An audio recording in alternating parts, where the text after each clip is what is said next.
La nueva creencia más importante era la respuesta a la gran pregunta de por qué los humanos debían ser buenos. Porque en el siglo II a.C., algunos judíos empezaron a creer que los muertos resucitarían un día y serían juzgados, y los buenos irían al cielo y los malos al infierno.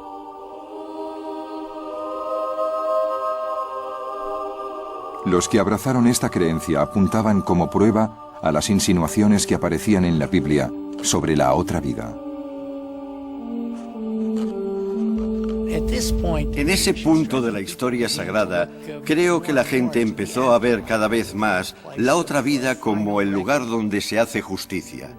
Después de la muerte es cuando se saldan todas las cuentas. Por eso se volvieron hacia las Escrituras para encontrar pruebas que apoyaran esa idea, y desde luego, pruebas no faltaban. La creencia de que la Biblia estaba inspirada por Dios también aumentó el interés por sus profecías sobre acontecimientos terrenales. La profecía que más influencia tuvo era la que decía que se acercaba una época de disturbios y que mientras durara, Dios se pondría del lado de los que cumplieran el contrato, como los antiguos patriarcas. Estas nuevas formas de entender la Biblia no solo transformaron el judaísmo, sino que lo prepararon para luchar por su supervivencia.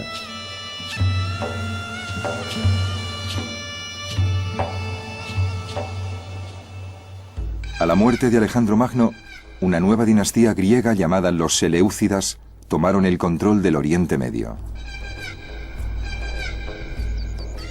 El primero de los reyes seleucidas se contentó con permitir que la cultura griega transformara gradualmente a sus súbditos en griegos. Pero en el año 185 a.C., un hombre muy poco corriente subió al trono de los Seleucidas. Era Antíoco IV, pero sus súbditos le conocían como Antíoco el Loco. Uno de los primeros decretos de Antíoco, recogido en el libro de los Macabeos, exigía que todos sus súbditos sustituyeran sus tradiciones ancestrales por las griegas.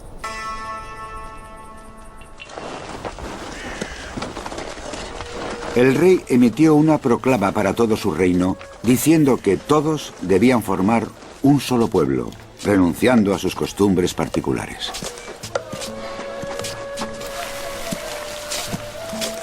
Muchos pueblos de la región ya habían adoptado el estilo de vida griego, pero los judíos devotos no.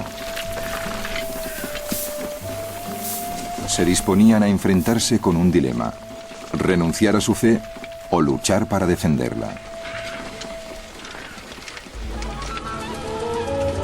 Antíoco, al principio, confió en un sector de judíos que habían abrazado la cultura griega. Para aumentar su influencia, vendió a uno de estos judíos el puesto más importante de Jerusalén, el de sumo sacerdote del templo.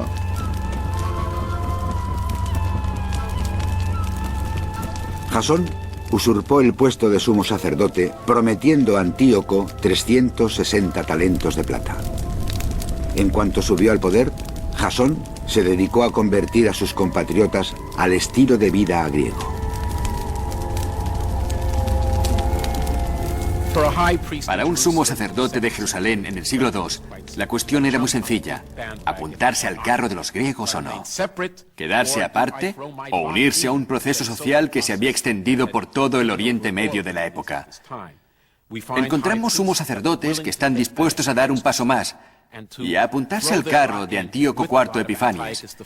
Eso provocó una reacción violenta, porque muchos judíos consideraron que eso no era ni más ni menos que una herejía.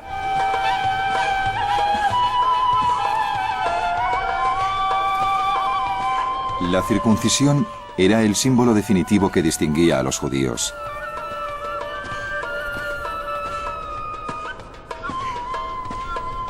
Pero durante el mandato del nuevo sumo sacerdote, muchos sacerdotes del templo se hicieron una cirugía cosmética para disimular la circuncisión y así poder participar desnudos en los Juegos Olímpicos. El proceso de helenización alcanzó tal nivel que los sacerdotes dejaron de mostrar interés por los servicios del altar. Salían corriendo a tomar parte en los juegos en cuanto oían la señal. Había cosas de la cultura y la civilización griega que eran totalmente inaceptables para los judíos. Entre ellas, claro, el concepto religioso de una pluralidad de dioses. A nadie le entra en la cabeza que eso sea aceptable para los judíos. También algunos aspectos de comportamiento, por ejemplo, los gimnasios y los ejercicios desnudos. Pero el problema no era tanto la desnudez como la auténtica devoción que sentían por el cuerpo humano. Esta clase de conceptos teológicos, ese tipo de actitudes, eran totalmente inaceptables para la mayoría de los judíos. Según el libro de los Macabeos, el insulto definitivo para los judíos llegó cuando Antíoco ordenó que el alma y el corazón del judaísmo, el templo de Jerusalén, se convirtiera en un templo griego.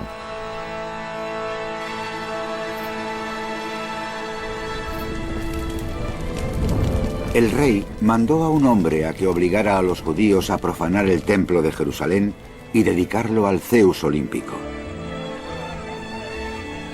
El templo se llenó de la intemperancia y la depravación de los paganos que gozaban con prostitutas y tenían relaciones con mujeres en el recinto sagrado.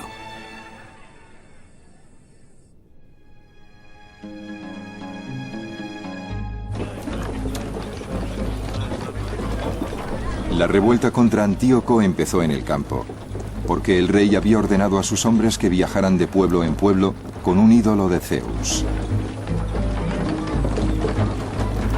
Los comisionados del rey llegaron al pueblo de Modein para obligarles a ofrecer sacrificios. Muchos israelitas se reunieron a su alrededor, pero Matatías y sus hijos se mantuvieron aparte. Los comisionados del rey se dirigieron a Matatías. Tú eres un líder respetado, un gran hombre en esta ciudad. Si eres el primero en avanzar y obedecer las órdenes del rey, tú y tus hijos seréis premiados con oro, plata y muchos regalos. Levantando la voz, Matatías respondió: aunque todas las naciones que viven en los dominios del rey le obedezcan, mis hijos, mis hermanos y yo cumpliremos el contrato de nuestros antepasados. Cuando terminó de hablar, un judío se adelantó ante todos para ofrecer un sacrificio en el altar. Cuando Matatías lo vio, ardió de ira. Mató a los comisionados del rey y destrozó el altar. Luego huyó con sus hijos a la sierra. Matatías y sus hijos fueron conocidos pronto como los Macabeos.